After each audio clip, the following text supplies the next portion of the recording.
نحمده ونستعينه ونصلي ونسلم على خاتم الأنبياء والمرسلين وبعد. twebaza Allah subhanahu wa ta'ala atuusizza ku lunaku lukulu olwa Idd Adhuha.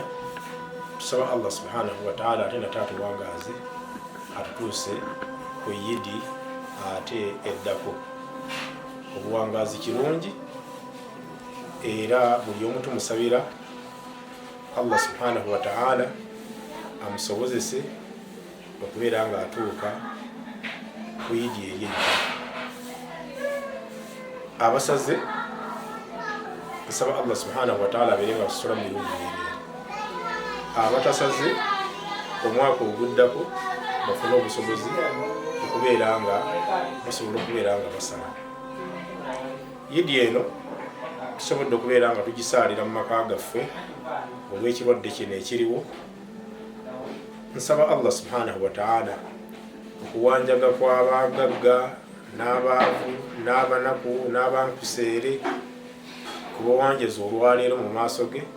Allah akkirize atuggirewo ekirwadde kino ekitatusobosezza kubeera nga ffenna tugenda mu nsisinkano okusisinkanira mu bisaawo byaffe ku lunaku olwa Idd oba mu mizigiti gyaffe gye tusaaliramu. N'olwekyo abooluganda abakkiriza abantu bonna gye bali, akabonero akaliwo akalaga nti okusobola okubeera nga tuwona ebizibu bino kutambula na wuzu, kubanga buli bw'oyita bakukubiriza okubeera ne wuzu, bakuwaako kabonero ka kunaaba mungalo. Naye enkola yaffe kuva dda tuteekwa okutambula ne wuzu, sunna y'owekitiibwa Nabbi Muhammad sallallahu alaihi wasallam.